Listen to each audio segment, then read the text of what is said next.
তাহলে পৃথিবীর সব থেকে বড় আদালত হচ্ছে নিজের বিবেক। পৃথিবীর সব থেকে বড় আদালত কোনটা? বিবেক। বিবেক যদি বলে এটা হারাম, এটা করা যাবে না। আল্লাহ আমাদেরকে মানা তৌফিক দান করুন। তাহলে আমানত, যার মধ্যে আমানতদারিতা নাই তার মধ্যে ঈমানও নাই। এখন এই শব্দটা দিয়ে যদি আমি থেকে শুরু করে আমরা সবাই, আমাদের মা বাবা, আমাদের স্ত্রী, আমাদের ভাই, আমাদের বোন, আমাদের সমাজ, আমাদের দেশ, আমাদের কোর্ট কাছারি, আমাদের শিক্ষাঙ্গন, আমাদের ব্যবসা প্রতিষ্ঠান, সব জায়গায় যদি আমরা এই শব্দটা দিয়ে মূল্যায়ন করি, তাহলে 100 মানুষের মধ্যে হাতে গোনা 4-5 জন ইমানদার পাওয়া যায় কিনা আল্লাহ ভালো জানে, ঠিক কিনা বলেন? কারণ আমাদের মধ্যে ঈমান, আমানতদারিতা নেই।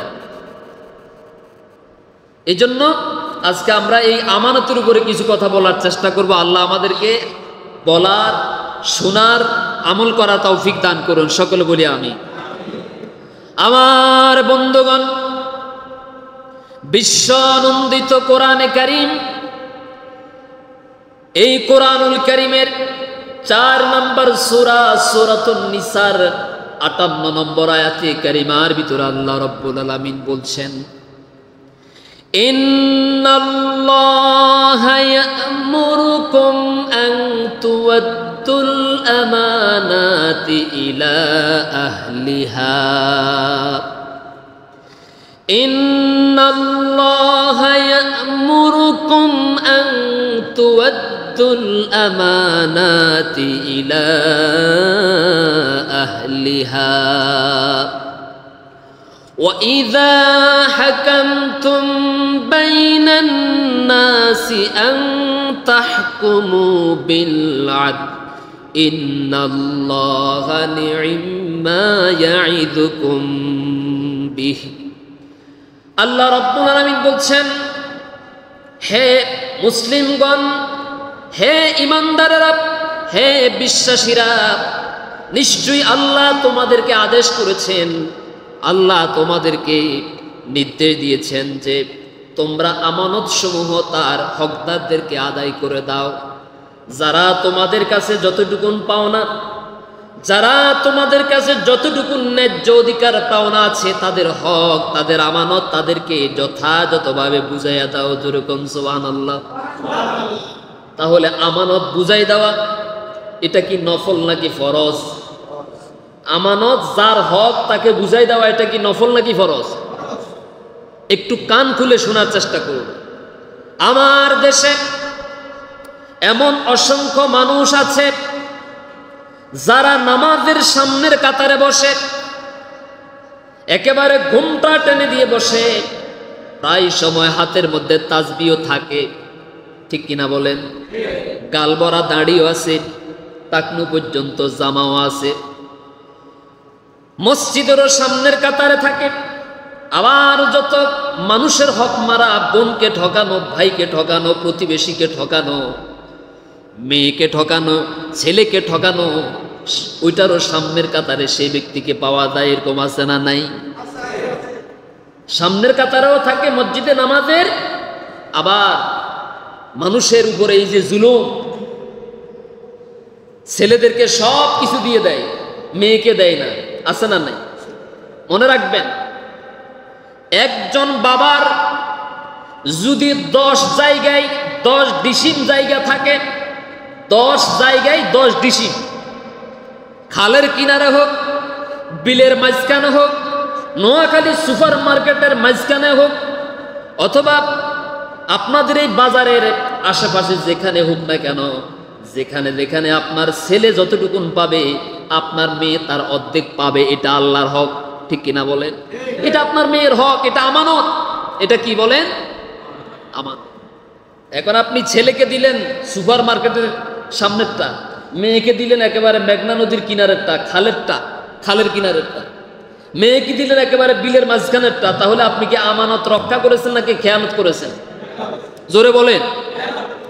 কিয়ামতের কঠিন মুসিবতের দিনে মেয়েকে তার প্রাপ্ত হক থেকে, আমানত থেকে বঞ্চিত করার অপরাধে বাবা হিসাবে নয়, আসামি হিসাবে আল্লাহর আদালতে আপনাকে দাঁড়াতে হবে, কোনো সন্দেহ নাই। এরকম বাবা নোয়াখালীতে নাই? আপনারা তো কথা বল না। কি মুরব্বী কথা বোঝা যায় না?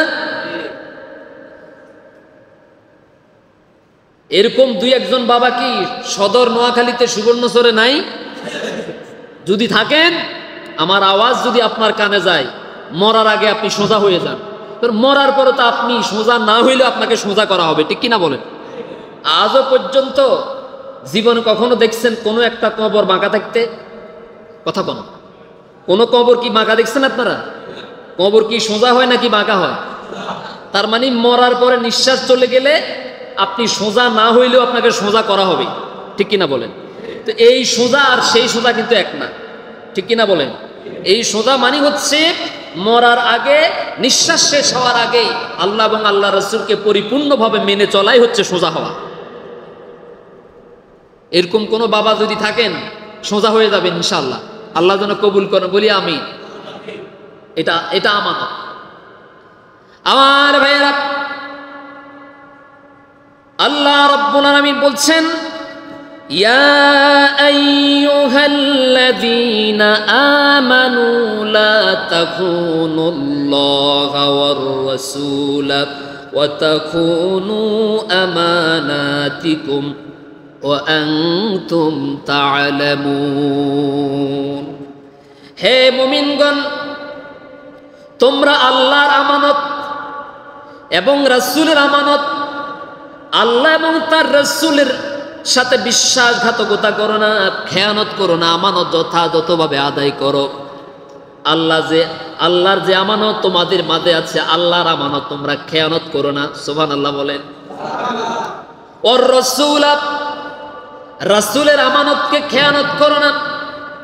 ওয়া তাখুনু আমানাতিকুম, এবং তোমরা জেনে শুনে একজনের আমানত আরেকজন খেয়ানত করো না। যেরকম সুবহানাল্লাহ। তাহলে কোরআনের ভিতরে শুধু তাসবিহ তাহলিল নামাজের কথা আছে, আর কোনো কথা নাই? জোরে বলেন।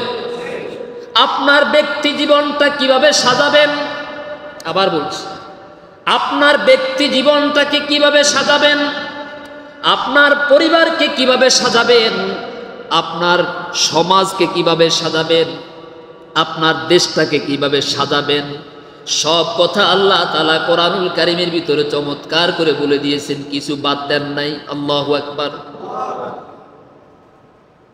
আল্লাহর আমানত কি? আল্লাহর আমানত হচ্ছে কোরআন। আল্লাহর আমানত কি? সুবহানাল্লাহ বলবেন না? ইন্না আরাদনাল আমানাতা আলাস সামাওয়াতি ওয়াল আরদি ওয়াল জিবালি فأبين أن يحملنها وأشفقن منها وحملها الإنسان إنه كان ظلوما جهولا। আল্লাহু আকবার। আমি কি কথাটা বাড়ি থেকে বানাই আনছি? আপনাদের এলাকার কোরআন শরীফে আছে, বিশ্বাস করেন? তো যদি থাকে, এই কথাটা শুধু কোরআনের ভিতরে, মসজিদের ভিতরে, নামাজের মধ্যে সীমাবদ্ধ যদি থাকে, আর আমি যদি আমার জীবনে বাস্তবায়ন না করি, তাহলে পরিবর্তন কি হওয়ার সম্ভাবনা আছে? আল্লাহ তো এই কোরআনের কথাগুলো দিয়েছেন আমাদেরকে পরিবর্তন করার জন্য। আপনারা কি একমত নাকি দ্বিমত? আল্লাহ কোরআনটা কি আমাদের পরিবর্তনের জন্য দিয়েছেন না? একটা অজ্ঞ, ইতর, বর্বর, অসভ্য সমাজকে সোনালী সমাজে রূপান্তরিত করার জন্যই আল্লাহ তাআলা এই কোরআনটা আমানত হিসেবে আমাদেরকে দিয়েছেন। সুবহানাল্লাহ। সুবহানাল্লাহ তো বললেন, মসজিদের সিঁড়ি থেকে নামার পর আর সুবহানাল্লাহর কথা মনে নাই। এইভাবে তো পরিবর্তন হবে না। এই সুবহানাল্লাহ বাড়িতে নিতে হবে। কোন কারণে আমি মসজিদে আজকে সুবহানাল্লাহ বললাম? কোন আয়াতের ওয়াজ শোনার পরে, কোন আয়াতের তাফসীর শোনার পরে আমি সুবহানাল্লাহ বলেছি, এটা আমাকে বাড়িতে নিতে হবে ইনশাআল্লাহ। ইন্না আরাদনাল আমানাতা আলাস সামাওয়াতি ওয়াল আরদি ওয়াল জিবাল فأبين أن يحملن وأشفقن منها وحملها الإنسان। আমি এই কোরআনকে এই আমানতকে পেশ করেছিলাম আকাশমণ্ডলীর সামনে। আকাশমণ্ডলীর সামনে কোরআনকে, এই আমানতকে বহন করার জন্য উপস্থাপন করেছিলাম, কিন্তু আসমান সমূহ অস্বীকৃতি জানিয়েছে। এরপর আমি আল্লাহ রাব্বুল আলামিন ওয়াল আরদি, এই জমিনের উপরে পৃথিবীর সামনে আমি কোরআনকে উপস্থাপন করেছিলাম, গ্রহণ করো এই আমানত। ওয়াল জিবাল, এরপরে পৃথিবীর সর্বোচ্চ পর্বতমালা, সেখান থেকে শুরু করে সব পাহাড় পর্বতের সামনে কোরআনকে উপস্থাপন করেছিলাম, এই আমানতকে উপস্থাপন করেছি, পেশ করেছি গ্রহণ করার জন্য।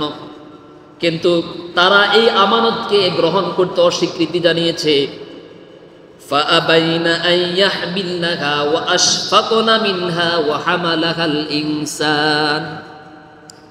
এই আমানতের খেয়ানত হয়ে যায় কিনা, আমানতের সাথে খেয়ানত হয়ে যায় কিনা এই ভয়ে আসমান সমূহ, পাহাড় পর্বত, পৃথিবী এই আমানত গ্রহণ করতে চাই নাই, বরং এই আমানতকে গ্রহণ করেছে পৃথিবীর আশরাফুল মাখলুকাত, মানুষেরা। যেরকম সুবহানাল্লাহ। এই আমানত কারা গ্রহণ করেছে? মানুষ। এটা কি খুশির বিষয় নাকি দুঃখের বিষয়? আমরা কি এই কোরআন পেয়ে খুশি নাকি বেজার? খুশির আওয়াজ তো এরকম না। আমরা কি এই কোরআন পেয়ে খুশি না বেজার? আল্লাহ দুনিয়ার সর্বশ্রেষ্ঠ কিতাব আমাদেরকে দিয়ে ধন্য করেছেন, আলহামদুলিল্লাহ। যার একটা হরফ উচ্চারণ করলেই আমলনামায় সাথে সাথে 10 নেকি লেখা হয়ে যায়, সুবহানাল্লাহ। পৃথিবীতে এরকম দ্বিতীয় আর একটা কিতাব আল্লাহ নাজিল করেন। আল্লাহু আকবার। এই আমানত মানে এটার ভিতরে আল্লাহর যত বিধিবিধান আছে, আদেশ নিষেধ, হুকুম আহকাম আছে, এগুলো বহন করার স্বীকৃতি জানিয়েছে মানুষেরা। এরপর আল্লাহ তাআলা বলছেন, ইন্নাহু কানা যালুমান জাহুলা, বস্তুত সে ঘোরতর জালেম, অতিশয় ঘোর জালিম সে। অর্থাৎ আল্লাহর এই আমানতকে তারা গ্রহণ করার দায়িত্ব নিয়ে আবার তারা এই কোরআনের বিরুদ্ধাচরণ করছে। এই কোরআনকে তারা আল্লাহর পক্ষ থেকে আমানত হিসেবে গ্রহণ করে নেওয়ার পর আবার এই কোরআনের বিধানের সাথে গাদ্দারি করছে। এই আমানত তাদেরকে শিক্ষা দিচ্ছে, আল্লাহর দিকে আহ্বান করছে, আল্লাহর বিধান মানার শিক্ষা দিচ্ছে, অথচ তারা এই আমানতের ভিতরে থাকা কথাগুলোকে অবজ্ঞা করে, অবহেলা করে, অবমাননা করে, গাদ্দারি করে, নাফরমানি করে তারা নিজেরাই মানব রচিত মতাদর্শ ভিত্তিক নিজেদের জীবন পরিচালনা করার সিদ্ধান্ত নিয়েছে। সুতরাং যারা এই আমানতকে খেয়ানত করলো, এই আমানতের সাথে গাদ্দারি করলো, তাদের চাইতে বড় জালিম, তাদের চাইতে বড় অকৃতজ্ঞ আকাশের নিচে জমিনের উপর আর কেউ হতে কি? আমরা কি কেউ জালিম হতে চাই? এত আসতে বললেন না। আমরা কি কেউ জালিম হতে চাই? আল্লাহ যেন এই কথাটা মসজিদের বাহিরেও মানার তৌফিক দান করেন। এখন জালিমকে, ওই ব্যক্তির চাইতে আর বড় জালিম কেউ হতে পারে না। ওই ব্যক্তির চাইতে আর বড় জালিম কেউ হতে পারে না যে ব্যক্তি আল্লাহর এই কিতাবকে, আল্লাহর কোরআনকে, আল্লাহর কথাকে অবমাননা করে, অথবা আল্লাহর কোরআনের পথে বাধা সৃষ্টি করে, আল্লাহর আইন মানতে মানুষকে বাধা প্রদান করে, নিজেও মানে না, আরেকজনকেও মানতে দেয়। বুঝাতে পেরেছি? ওই ব্যক্তির চাইতে বড় জালিম আর কেউ হতে পারে না। যেই ব্যক্তি আল্লাহর এই আমানতকে গ্রহণ করেছে, গ্রহণ করার পর শুধু এটাকে নামাজের ভিতরে, পানি পড়ার ভিতরে, তাবিজের ভিতরে, দোয়ার ভিতরে, কবর জিয়ারতের ভিতরে সীমাবদ্ধ রেখেছে, অথচ তার ব্যক্তি, পরিবার, সমাজ এবং রাষ্ট্র চলছে মানুষের তৈরি করা, শয়তানের আইনে তৈরি করা। ঠিক কিনা বলেন?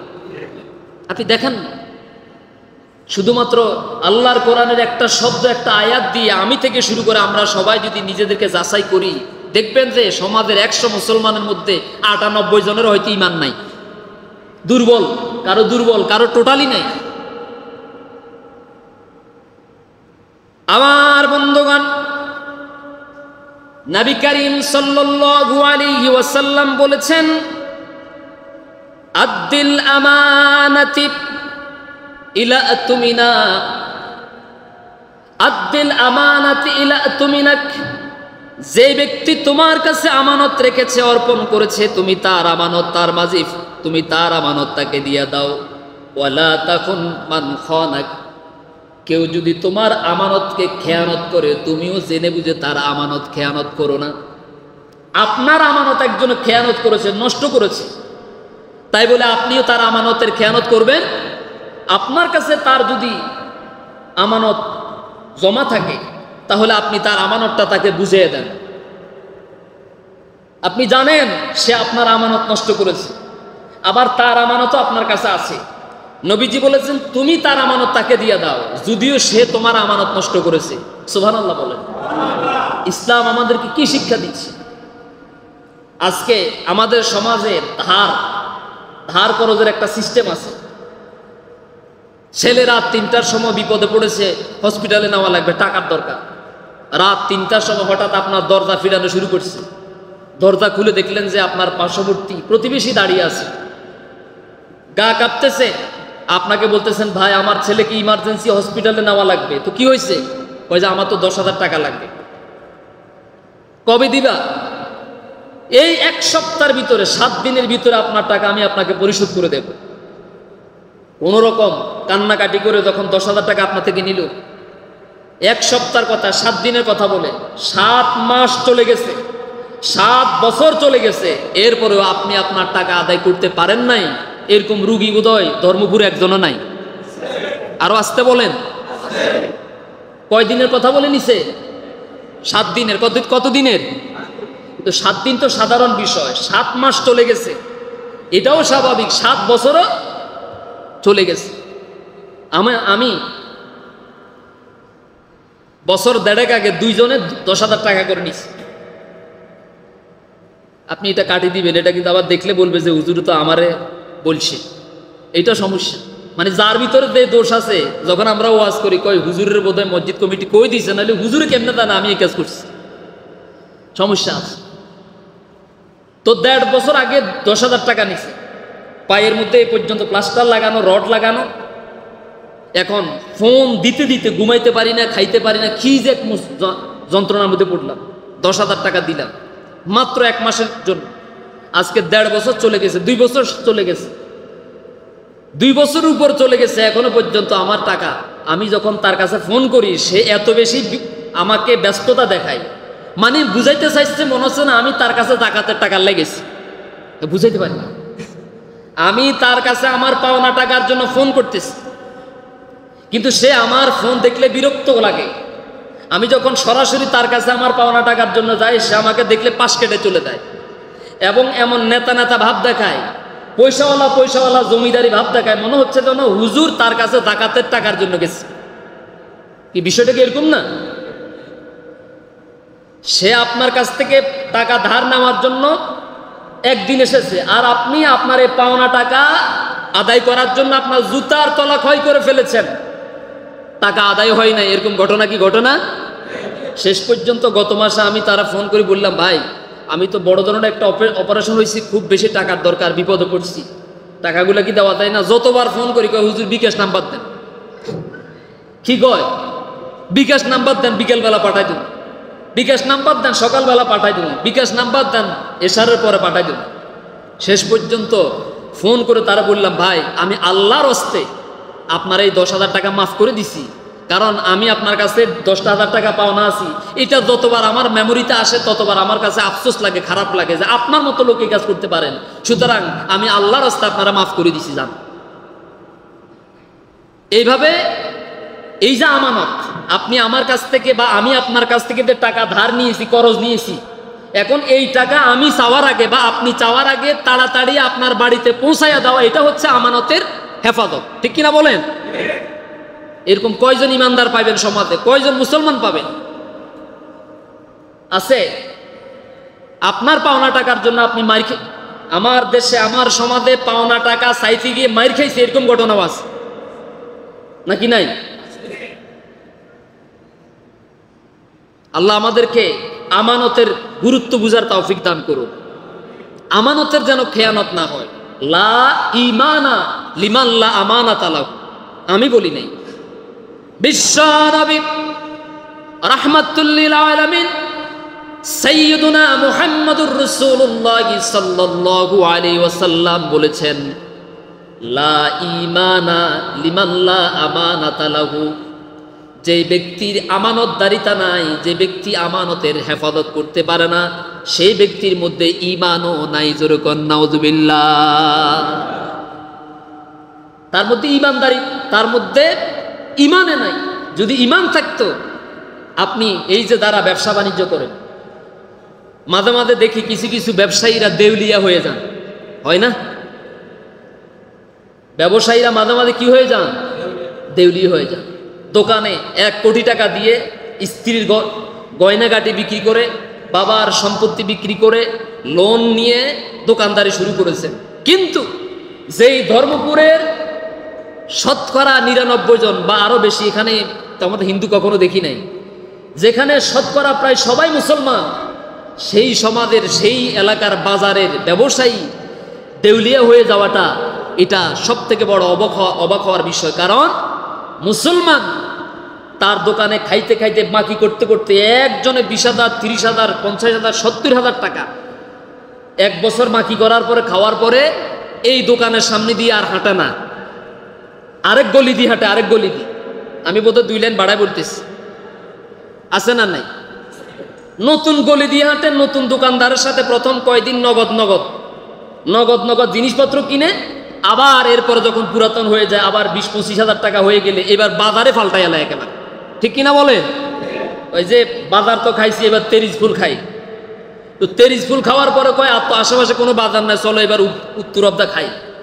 এইভাবে সব বাজার খাইতে খাইতে যখন আল্লাহর বান্দা দুনিয়া থেকে চলে যায়, যাওয়ার সময় জানাজার সামনে দাঁড়িয়ে লম্বা একটা ভাষণ দেয় তার বড় ভাই অথবা তার বাবা, তার আত্মীয়। প্রিয় ভাইয়েরা উপস্থিত, জানাজায় আগত উপস্থিত সম্মানিত ভাইয়েরা আমার এই ভাই যদি আপনাদের কারোর সাথে দেনা পাওনা থাকে, অথবা আপনাদের সাথে কারোর সাথে যদি খারাপ ব্যবহার করি থাকে, আল্লাহ রাস্তা আপনারা তারা মাফ করে দিছেন তো?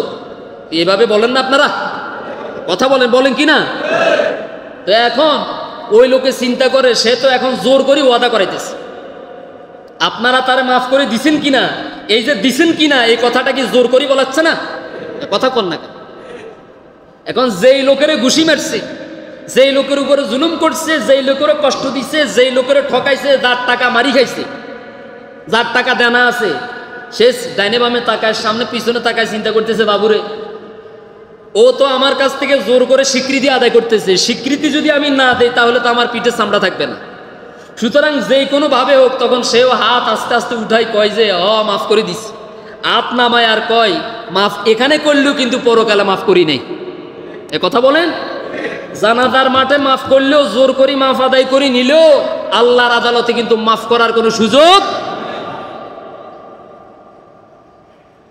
এই যে দোকানের টাকা বাকি খেয়ে আরেক গলি দিয়ে হাঁটেন, বাজার পাল্টান, মার্কেট পাল্টান, আপনি মরার আগে এরকম বহু মানুষ আছে সমাজে যারা লক্ষ লক্ষ টাকা ঋণ, মানুষ তার কাছে পাও না, কিন্তু সেটা পরিশোধ না করে কোরবান দেয়, বড় বড় গরু খাসি কোরবান দেয়। আছে কিনা বলেন? কোরবান দেওয়া ওয়াজিব, মানুষের হক আদায় করা ফরজ। মানুষের হক আদায় করা কি ফরজ? এটা আমানত। পাওনা টাকা চাওয়ার আগে দোকানদার তার পাওনা চাওয়ার আগেই তার আমানত তার কাছে পৌঁছাইয়া দেন, তাহলে আপনি ইমানদার। আবার আমাদের দেশে এমনও আছে ব্যবসায়ী ভাইয়েরা দোকানের পাওনা টাকা উদ্ধার করার জন্য হালখাতা যেদিন হয় সেদিন খাসিও খাওয়ায়। খাওয়ায় কিনা বলেন? আপনাদের খাওয়ায় না? হালখাতার দিনে কি খাসি খাওয়ায় না? আপনারা বোধহয় কষ্ট পাইতেছেন।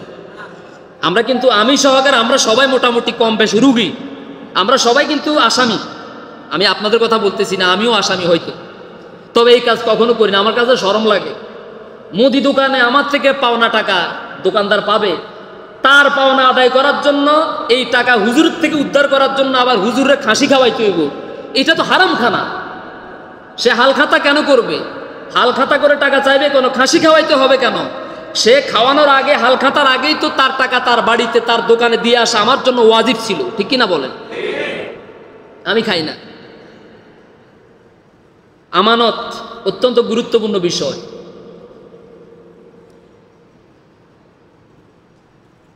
প্রিয় ভাইয়েরা আমার,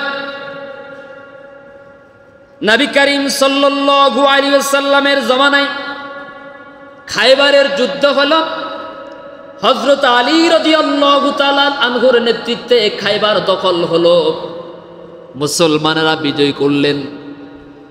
খায়বার দখল হওয়ার পর, খায়বারের দুর্গ দখল হওয়ার পরে ইহুদিরা সবাই বলল, তারা যখন ইসলাম গ্রহণ করলো, তারা বলল, এই জায়গার মালিক তো এখন আপনারা মুসলমানেরা, সুতরাং আমাদেরকে এই জনপদ থেকে বের করে না দিয়ে আমাদেরকে চাষাবাদ করার সুযোগ দেন।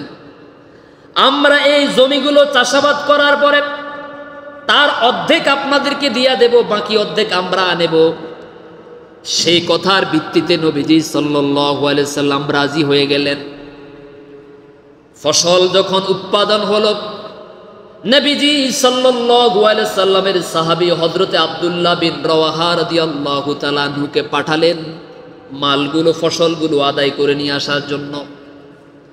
আব্দুল্লাহ বিন রাওয়াহা রাদিয়াল্লাহু তাআলা আনহু সব মালগুলোকে, সকল ফসলগুলোকে দুই ভাগে বিভক্ত করে এক ভাগ তার নিজেদের জন্য রেখে দিলেন, আরেক ভাগ খায়বারের মানুষদের জন্য রেখে দিলেন। খায়বারের মানুষেরা বলতেছেন, রাসূল সাল্লাল্লাহু আলাইহি সাল্লামের দূতকে বলতেছেন যে আপনি তো আপনার ভাগের মধ্যে বেশিটা নিছেন, আমাদের ভাগে বোধহয় কম দিছেন, আমাদের সন্দেহ হচ্ছে। আব্দুল্লাহ বিন রাওয়াহা রাদিয়াল্লাহু তাআলা আনহু বললেন, তোমাদের যদি মনে হয় আমি ভাগ করতে গিয়ে, বন্টন করতে গিয়ে আমার ভাগে বেশি নিয়েছি, তোমাদের ভাগে কম দিয়েছি, তাহলে আমার ভাগটা তোমরা নিয়ে যাও, তোমাদের ভাগটা আমারে দিয়ে দাও। কারণ আল্লাহ নবীজি আমাকে আমানতের দায়িত্ব দিয়েছেন, যথাযথভাবে বন্টন করার জন্য আমার এই গুরুত্বপূর্ণ আমানত আমার উপরে দায়িত্ব দিয়েছেন। সুতরাং আমি যদি তোমাদের কাছে মনে হয় আমি বন্টনের মধ্যে উল্টা পাল্টা করেছি, তাহলে আমারটা তোমরা নিয়ে যাও, তোমাদেরটা আমারে দিয়ে দাও। আব্দুল্লাহ বিন রাওয়াহা রাদিয়াল্লাহু তাআলা আনহুর কথা অনুযায়ী খায়বারের ইহুদিরা মুসলমানদের ভাগটা নিয়ে গেলেন তারা, আর তাদের ভাগটা দিয়ে দিলেন মুসলমানদেরকে। অথচ রাসূল সাল্লাল্লাহু আলাইহি সাল্লামের দূত আব্দুল্লাহ বিন রাওয়াহা রাদিয়াল্লাহু তাআলা আনহু কোনো কিছুই বললেন না। সুষম বন্টন দেখে, আমানতের এই হেফাজত দেখে, আমানতদারিতা দেখে খায়বারের শত শত নয়, হাজার হাজার ইহুদিরা সঙ্গে সঙ্গে উচ্চারণ করে নিল, লা ইলাহা ইল্লাল্লাহু মুহাম্মাদুর রাসূলুল্লাহ সাল্লাল্লাহু। মুসলমানদের এই আমানতদারিতা দেখে, সম্পদের সুষম বন্টন দেখে অমুসলিমরা কালিমা পড়ে মুসলমান হয়ে গেছে, সুবহানাল্লাহ বলে। আর আমরা মুসলমানেরা আজকে ভাগ বাটোয়ারা করতে গেলে দেখবেন আমাদের সমাজে এক শ্রেণীর মানুষ আছে স্পেশাল, যাদেরকে বলা হয় আমিন। কি বলা হয়? আমিন। আমিন কাদেরকে বলে? যারা জায়গা জমি মাপে তাদেরকে কি বলেন? আমিন বলা হয়। এই আমিন মানে হচ্ছে বিশ্বাসী। আমিন মানে কি? বিশ্বাসী। এই আমিন সাহেবদেরকে যখন জায়গা জমি বন্টন করতে দেওয়া হয়, অধিকাংশ ক্ষেত্রে, ভালো মানুষ অবশ্য আছেন, কেউ গায়ের মধ্যে নিবেন না, যখন জায়গা জমি মাপ দেওয়ার জন্য ডাকা হয়, অধিকাংশ ক্ষেত্রে তারা নয়ছয় করেন, এদিক সেদিক করেন। আছে না নাই? মানে টাকার বান্ডিল, হাঁসের গোস্ত, খাসির গোস্ত, পরোটা, মোগলাই যে যত ভালোভাবে খাওয়াইতে পারে, পরের দিন তার দিকেই একটু ভালো করে সেন্টটাকে একটু টেনে দেওয়া হয়। ঠিক কিনা বলেন? কিন্তু তাদেরকে বলা হয় আমিন। তাদের এই নামের সাথে কামের কোনো মিল নাই। এটা আমরা তো সামাজিক জীব, সমাজে বসবাস করি, এই জন্য দেখি। পরবর্তীতে যখন আরেকজনকে আনা হয়, উনি যখন মাপ দেয়, দেখা যাচ্ছে না আগের মাপ ঠিক নাই। যার সাথে যার সম্পর্ক ভালো, তার ভিতরে একটু কিছু অংশ একটু ঠেলে দেয়। ঠিক কিনা বলেন? আমরা মুসলমানেরা আজকে আমানতদারিতা থেকে দূরে সরে যাওয়ার কারণে অমুসলিমরা আমাদের আদর্শ দেখে, আমাদের চরিত্র দেখে কালিমা পড়ে মুসলমান হওয়া তো দূরের কথা, আমাদের মুসলমানেরা আমাদের মুসলমানদের চরিত্র দেখলে এখন হাসি পায়। ঠিক কিনা বলেন? এ কি মুসলমান? এই জন্য বিশ্বকবি কবি সম্রাট আল্লামা ইকবাল রহমতুল্লাহ আলাইহি বলেছেন, सबक फिर पढ़ सदाकत का, अदालत का, शुजाअत का, लिया जाएगा तुझसे कम दुनिया की अमा इमामत का। हे दुनियार मुसलमानेरा, সততা ইনসাফ আর বীরত্বের সবক তোমরা আবার পড়ো, সততার সবক আবার পড়ো, ইনসাফের সবক তোমরা আবার পড়ো, বীরত্বের সবক তোমরা আবার পড়ো। আর ইনসাফ যদি তোমরা ইনসাফের উপরে যদি থাকো, সততার উপরে যদি তোমরা থাকো, বীরত্বের উপরে যদি তোমরা থাকো, তাহলে আল্লাহ রব্বুল আলামিন গোটা দুনিয়ার শাসন ক্ষমতা তোমাদের মুসলমানদের হাতে আবার তুলে দিবে। আর আস্তে কোন সুবহানাল্লাহ। তোমরা যদি ইনসাফের উপরে থাকো, বলেন কিসের উপরে? না সবাই তো বললেন না, কিসের উপরে? তোমরা যদি ইনসাফের উপরে থাকো, তোমরা যদি আমানতদারিতাকে রক্ষা করো, তোমরা যদি সততার উপরে চলতে পারো, তোমরা যদি বীরত্বের উপরে চলতে পারো, তাহলে আল্লাহ রব্বুল আলামিন তোমাদের হারিয়ে যাওয়া সেই ঐতিহ্য, তোমাদের হারিয়ে যাওয়া রাজত্ব, তোমাদের হারিয়ে যাওয়া সালতানাত, তোমাদের হারিয়ে যাওয়া ক্ষমতা, আল্লাহ রব্বুল আলামিন গোটা দুনিয়ার সমস্ত ক্ষমতা, তোমাদের নেতৃত্ব তোমাদের হাতে আবার তুলে দিবে। আজ আমাদের মধ্যে ইনসাফও নাই, আছে কথা কম, ইনসাফ কি আছে? সততা কি আছে? কোন জায়গায় সততা আছে বলেন? দোকানে যাবেন, ফরমালিন ছাড়া জিনিস নাই, 2 টাকা লাভের আশায় সব মানুষ মেরে ফেলো। আগে রুগী দেখতে গেলে মানুষ ফল কিনত, হাতে করে ফল নিত। এখন চিন্তা করে এতদিন পরে রুগীকে দেখতে যাব, খালি হাতে বা কেমনে যায়। আবার চিন্তা করলো যদি এখান থেকে কিছু ফল কিনি, তাহলে এই ফল কিনা মানে ইচ্ছে করে রুগী যদি আরো 10 দিন বাঁচে, তাহলে আমি এই ফল খাওয়া না মানে রুগীকে আরো 10 দিন আগে মরার ব্যবস্থা করে দিই। ঠিক কিনা বলেন? বুঝাইতে পারি? যে রুগী মারা যাবে হয়তো 10 দিন পরে, এখন আমি যেই ফল বাজারে আছে এগুলা যদি রুগীর বাড়িতে নিয়ে যায়, তাহলে এই ফল খাইলে হয়তো রুগীর হায়াত আরো 10 দিন কমার সম্ভাবনা আছে। ঠিক কিনা বলেন? আগে আমরা দেখছি ফলের দোকানের সামনে মাছি, তারপরে আপনার চিনির বস্তার মধ্যে বড় বড় পিঁপড়া, দেখছেন না আপনারা? এখন কি চিনির বস্তার মধ্যে কালো কালো পিঁপড়াগুলো থাকে না? এগুলো তো চিনি না। এরপরে ফলের দোকানে যে একটা গ্রান, ফল ফসে গেলে, আম পচে গেলে একটা গ্রান বাইরে হতো। ঠিক কিনা বলেন? এখন মাছি ফল দোকান থেকে 100 গজ দূরত্ব বজায় রাখি চলে, বাবারে এটা খাইলে যেটা খাইলে মানুষ মারা যাবে, সুতরাং সেটার ধারে কাছে আমিও যাইতে। আমি এই জন্য মাঝে মাঝে, যদিও আপনারা হয়তো হাসবেন, মাঝে মাঝে বলি যে যখন করোনা বাংলাদেশে এসেছে, যখন গোটা বিশ্বকে করোনা আক্রান্ত করেছে, চিকিৎসা বিজ্ঞানে যেই দেশ যত বেশি উন্নত ছিল, সেই দেশে তত বেশি করোনায় আক্রান্ত হয়ে মানুষ মারা গেছে। ঠিক কিনা বলেন? আর আমার দেশে চিকিৎসা বিজ্ঞানে আমরা অনেক পিছিয়ে আছি, অনেক পিছিয়ে আছি। অথচ জনসংখ্যার তুলনায় ভৌগোলিক অবস্থানের দিক থেকে বাংলাদেশ এতটাই ক্ষুদ্র, এই বাংলাদেশে তো 1 লক্ষ মানুষের জীবিত থাকার কথা ছিল না, যে গণবসতি। ঠিক না? অথচ আল্লাহর মেহেরবানিতে, আল্লাহর নিজের দয়ায় আমাদেরকে বাঁচিয়ে রেখেছেন। এটা হলো একটা কারণ। 2 নম্বর কারণ আমি যেটা বলি সেটা হচ্ছে এই যে করোনা যখন বাংলাদেশের বর্ডার ক্রস করে ভিতরে ঢুকছে, তখন দেখলো যে ওরে বাবা রে বাবা, এদেশের মানুষের পেটের ভিতরে যেই পরিমাণ জীবাণু আছে, যেই পরিমাণ ফরমালিন আছে, এদেশের মানুষের পেটের ভিতরে যেই পরিমাণ বিষাক্ত খানা আছে, আমি যদি এগুলা তো তাদের নাড়ি বুড়ির সাথে জড়িত, এগুলা তাদের রক্তের সাথে মিশে গেছে। সুতরাং আমি করোনা যদি এদেরকে ধরি, তাহলে আমারও মরার সম্ভাবনা আছে। এই জন্য করোনা কিছুদিন থাকি চলে গেছে। বিষয়টা একটা উদাহরণ দিলাম আর কি। মানে আমরা যে পরিমাণ দূষিত খাবার খাই, আমাদের বাজারে, আমাদের তরকারিতে, কাঁচা তরকারি দীর্ঘদিন থাকার জন্য আমরা বিষ মিক্স করি, ফরমালিন মিক্স করি। ঠিক কিনা বলেন? এই যে সততা বহির্ভূত ব্যবসা, যার কারণে আপনি উঠতে পারছেন না। আপনি যতই উপর উঠার চেষ্টা করছেন, আল্লাহ আপনাকে তত নিচের দিকে নিয়ে যাচ্ছেন। ঠিক কিনা বলেন? শান্তি পাবেন, কারণ সততার মাধ্যমে যদি ব্যবসা বাণিজ্য করেন, আপনাকে বরকত দিবেন কে? আল্লাহ দিবেন। এটা আল্লাহর ওয়াদা। দরকার কি ভাই? আপনারা দেখেছেন বুর্জ আল খলিফার মালিক, বুর্জ আল খলিফা যে বিশাল টাওয়ার, আকাশচুম্বী যে টাওয়ার, এই টাওয়ারের মালিক, টাওয়ারের নিচে 3.5 হাত মাটির অন্ধকারের মধ্যে সেখানে তার কবর হয়েছে।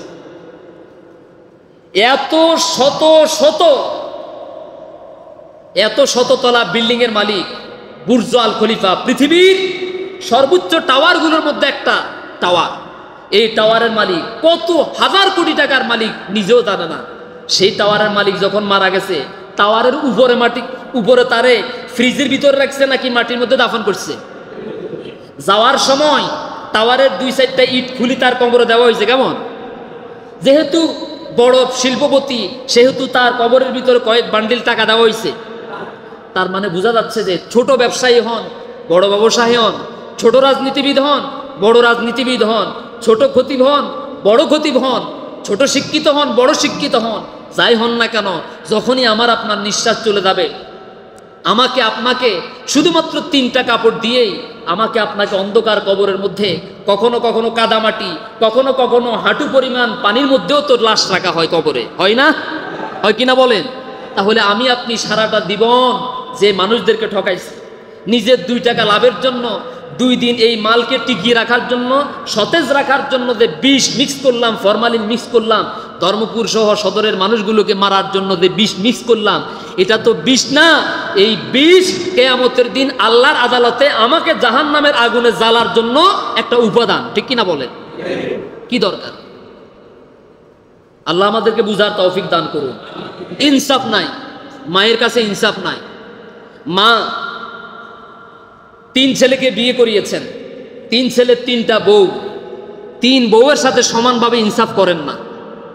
আমি বোধহয় কথাটা 2 লাইন বাড়াই বলছি, কেমন? নাকি ঠিক আছে? একজন শাশুড়ি তার পুত্রবধূর সবার সাথে সমান ইনসাফ করেন না, আবার একজন বাবাও তার সব ছেলে মেয়েদের সাথে সমানভাবে ইনসাফ করেন না। ঠিক কিনা বলেন? করেন। তাহলে আগে এই ইনসাফ আগে আমি আমার দেহ থেকে কায়েম করি। ঠিক কিনা বলেন? ইনসাফ কায়েম করি। ইনসাফ, দেহের ইনসাফ কি? দেহের ইনসাফ হচ্ছে একজন বেগানা নারী আমার চোখের সামনে দিয়ে যাচ্ছে, আল্লাহর নির্দেশ হচ্ছে ওইদিকে তাকানো যাবে না, এটা হচ্ছে চোখের আমানত। কিসের আমানত? আমি ওইদিকে তাকাবো না। যদি তাকাই তাহলে আমি ইনসাফ করলাম না, চোখের বেইনসাফি করলাম, চোখের খেয়ানত করলাম। ঠিক কিনা বলেন? আমার ইচ্ছা, আমার ক্ষমতা আছে, আমার জনবল আছে, আমি ইচ্ছা করলে একজনের সম্পদকে, একজনের হককে মেরে খেয়ে দিতে পারি, কিন্তু আমি করলাম না, কারণ এটা বেইনসাফি, এটা আমি করলাম না। ঠিক কিনা বলেন? আল্লাহ আমাদেরকে বুঝার তৌফিক দান করুন। আরো জোরে বলি আমিন। আমার বন্ধুগণ, এরপরে আল্লাহ রাব্বুল আলামিন বলছেন, ইন্নাল্লাহা ইয়া'মুরুকুম আন তুআদ্দুল আমানাতি ইলা আহলিহা। আল্লাহ রাব্বুল আলামিন তোমাদেরকে নির্দেশ প্রদান করেছেন, আদেশ প্রদান করেছেন, যারা তোমাদের কাছে আমানত প্রাপ্ত, যাদের আমানত তোমাদের কাছে গচ্ছিত আছে, তাদের আমানত তাদের মাঝে যথাযথভাবে পৌঁছায়া দাও। সুবহানাল্লাহ বলেন। বাইতুল্লাহ শরীফ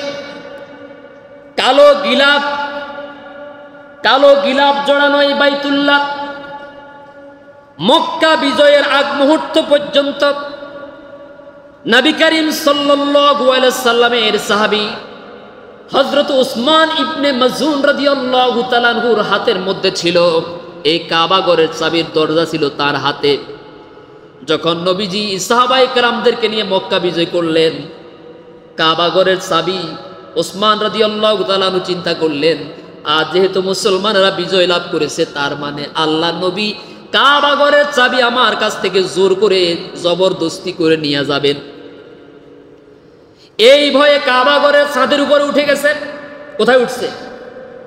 মুসলমানেরা তো আজকে মক্কা তো বিজয় করে ফেলেছেন, সুতরাং জনমের মতো আমার বাপ দাদার যেই দায়িত্ব, মসজিদের মোতাওয়াল্লি বা মসজিদের চাবি, এই তালা খোলার যে চাবি, এই চাবি তো আমার কাছ থেকে জনমের মতো নিয়ে যাবে, কারণ আমি তো এখনো মুসলমান হই নাই।